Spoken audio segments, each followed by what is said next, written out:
750 people sick. Diarrhea, vomiting, hospitals full. It hit like a ghost. 10 restaurants, same symptoms, no clue why, until someone followed the trail, all the way to a desert commune with Rolls-Royces, machine guns, and a guru who hadn't spoken in years. This wasn't fiction. It was the first bioterror attack on American soil. But the scariest part? It didn't start with poison. It started with a promise. A promise so seductive, it felt like salvation. Meditation retreats, free love, a life beyond the rat race. Not a cult, a cure, until the side effects kicked in. A promise of freedom that morphed into psychological control. The real toxin wasn't on your plate, it was in your mind. This is the story of Rajneeshpuram, and why the most dangerous cults don't always look like cults. Sometimes they look like utopias. Let me show you how it began.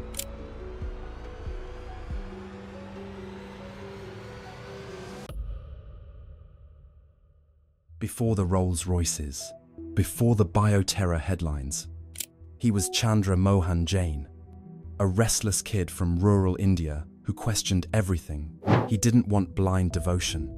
He wanted your liberation. And if you were searching for meaning back then, that message hit like lightning. The world was shifting in the 60s and 70s. Everything was up for debate. Religion, marriage, capitalism. And Rajneesh said, you can meditate and have sex. You can be spiritual and wear silk.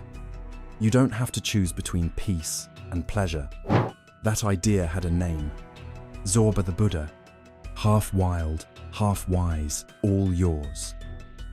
And when he opened his ashram in Pune, people didn't just visit. They sold their homes, quit their jobs, moved in. They wore orange, took new names, called themselves neo-sannyasins. People came from everywhere: Berlin, Sydney, Manhattan. Therapists, artists, stockbrokers. Not the lost and weak, the bright and burned out, the ones who'd tried everything else and still felt empty. They followed him. Bhagwan, they called him. And if you were there, if you were burned out, grieving, unsure, you might have followed too. Because back then, it didn't feel like a cult. It felt like clarity. But beneath the peace, something else was forming. A plan to leave India behind and build something far bigger. Imagine this. You're on a flight. You've ditched your job, your name, your old life. Ahead of you, a stretch of Oregon desert and a promise. We're going to build a new world. That's what thousands believed in 1981. Not a retreat, a revolution. Rajneeshpuram rose out of nothing. 64,000 acres turned into an actual city. Roads, homes, restaurants, an airport, even a police force. You weren't just meditating, you were part of something historic. Everyone wore maroon or orange. You greeted each other like kin. And if you were lucky, you got a glimpse, a blur of Rolls-Royce. That was a Karshan, Bhagwan's holy drive-by. He wore silk robes, diamond watches. His bathroom? A temple, where he meditated in front of mirrors. But none of this was secret. It was celebrated. Wealth wasn't a contradiction. It was the message. Why can't I take care of the rich? He said. And suddenly, the luxury felt enlightened. But something shifted. Off-limit zones. People disappearing into therapy and coming back different. Whispers of secret chambers. Rooms where screams echoed, then fell silent. Some returned dazed. Others never spoke of it again. You learned not to ask questions. Enlightenment, they said, looked different on everyone. And Sheela Bhagwan's new voice wasn't peaceful. She was loud, sharp, unapologetic. You told yourself this was the cost of transformation. But then came the guns, the fences, the paranoia, and the creeping truth. This wasn't a commune. It was a compound. Just down the road was Antelope, a town of 40 retirees. Quiet, simple, until the robes arrived. First came smiles, then real estate, then votes. And one day, Antelope became Rajneesh. Locals fought back lawsuits, petitions, but they were outnumbered. The town wasn't theirs anymore. To them, it was a cult. To the commune, the locals were the enemy. And in between, the peace force, armed guards. This wasn't harmony. It was a siege in slow motion. And something was about to snap. At first, it felt like awakening.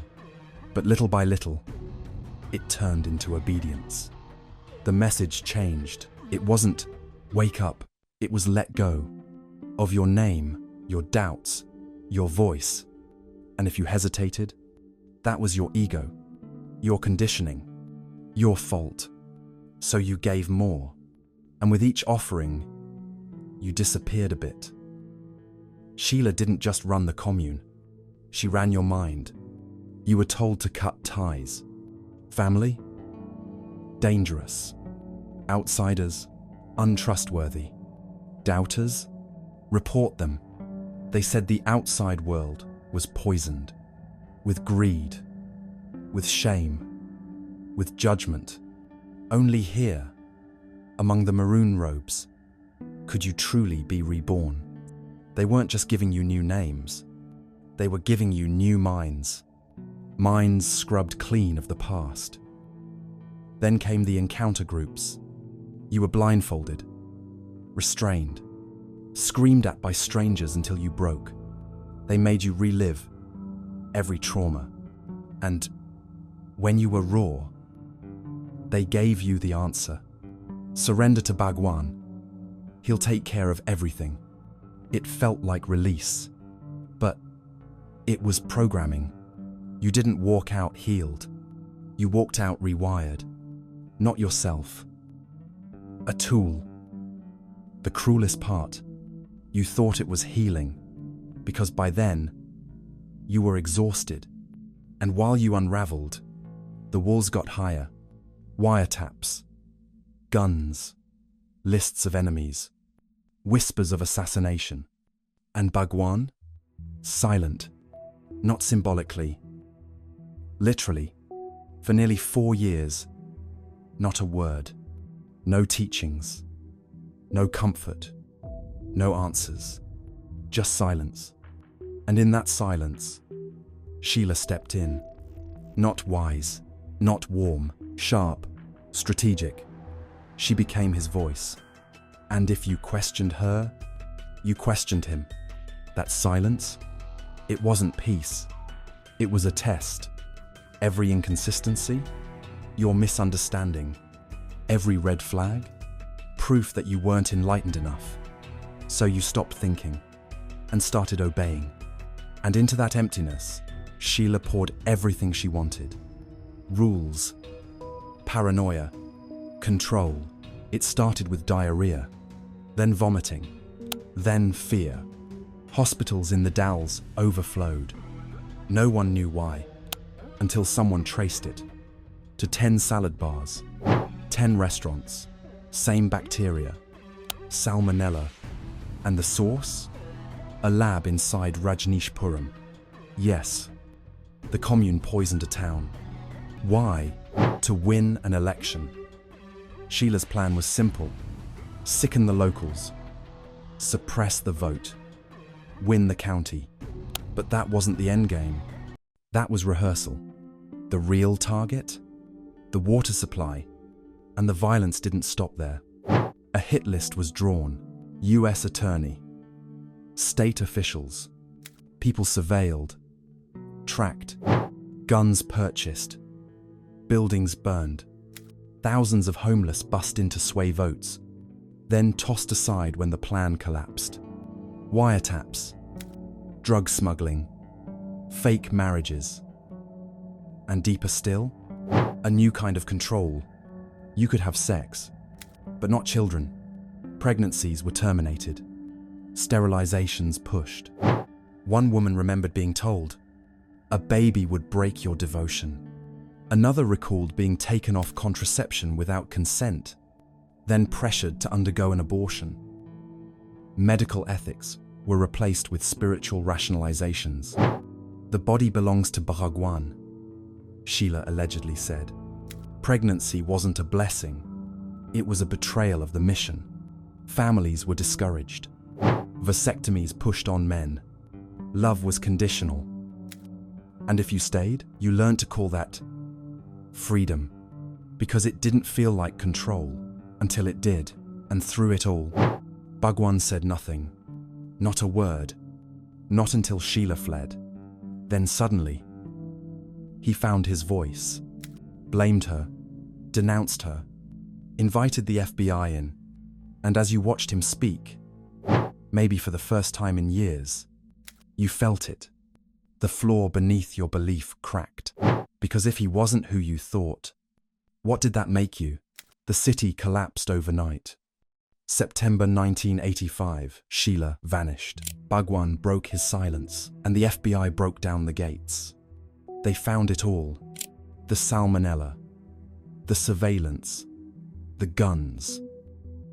Bhagwan was caught fleeing to North Carolina in a private jet. He took a deal, immigration fraud, $400,000.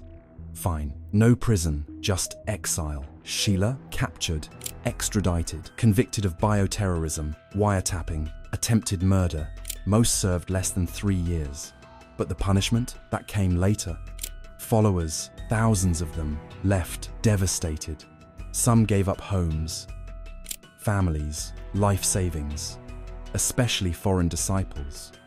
They were sold a vision, shared homes, private dorms, a spiritual utopia. The reality? There was nothing. No blueprints, no buildings, just donations.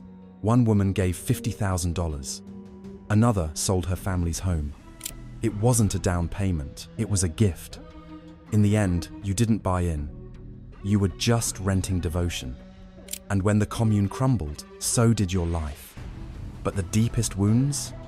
They weren't financial. They were generational. Kids raised in the commune weren't raised by parents. They were raised by ideology. Mothers discouraged from bonding. Children grouped together, loosely supervised. Education was scattered. Play was regimented. Meals were timed. Crying too much? You were resisting the flow. Affection wasn't discouraged outright, but it was watched. Parenting was seen as attachment, and attachment, that was ego. Some children craved hugs and got mantras instead. Discipline came in silence or stares, and no one explained why. And love, it came second to obedience. Tim Guest, born into it, said he barely saw his mother. He remembered chaos. Others remembered worse: silencing, neglect, abuse. And when they spoke up, the movement deflected. That wasn't us. That commune's gone. But trauma doesn't care about legal names. If your childhood was taken for someone else's enlightenment, you don't forget. You carry it, quietly, sometimes forever. And still, some stayed loyal. Even after the name Rajneesh was wiped from the map. The land was sold, the dream dismantled. Today, it's a Christian youth camp. No robes, no Rolls-Royces, just silence. But if you listen hard enough, you might still hear the bones of a vanished city. Maybe you're still wondering, how could anyone fall for this? But maybe that's not the question. Maybe the real question is, what would you do if you were lost, alone, and someone looked you in the eye and said, "You matter, you're special, you belong"? That's how it starts. Not with bioterror, not with mind control, with connection, with relief, with a promise that finally feels like hope. And hope is powerful. Cults don't catch the weak. They catch the hungry. Hungry for clarity, hungry for safety, Hungry for meaning that didn't come in pills or paychecks. Hungry for healing. Hungry for something real. You don't join a cult. You follow a thread that feels like truth until it wraps around your neck. That's why it's so easy to look back and say, how could they fall for it? And so hard to say, could I? Rajneesh understood that. So did Sheela. And so does every smooth-talking figure today. On stages, on screens, on feeds. They don't demand obedience. They offer escape. And by the time you notice the hooks, you've already handed over a piece of yourself. Rajneeshpuram isn't just history. It's a lesson. When community goes unmet, it becomes leverage. And the next time someone says they have all the answers, ask what questions they don't want you to ask. Because the most dangerous cults don't always look like cults. Sometimes they look like healing. Rajneesh died in 1990, but the brand didn't. His ashram in Pune still stands, renovated, rebranded, a luxury meditation resort. But some ex-followers call it something else. The Kashram, designer robes, spa menus, VIP, enlightenment, and above it all, the Osho trademark. After his death, a group called the Inner Circle took control. They didn't spread his message. They licensed it, trademarked his name, his words, even his silence. Use Osho wrong? They'll come after you. Enlightenment became merch. A religion became a logo. And the trauma still ignored, especially by the children, the ones born inside the dream, who never had a choice, who still wait for someone to say, "We see you." What happened was real, and it was wrong, but the brand says it's all behind them, that the past is the past, that the legacy must be preserved, even if the people never were. If you're still watching, something in this story stuck with you. Maybe it stirred something old. Maybe it opened a question you didn't know you had.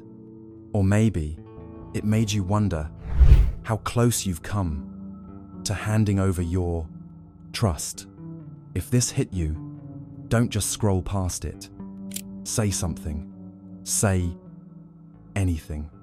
Drop a comment. Share your thoughts, your story, whatever's sitting with you.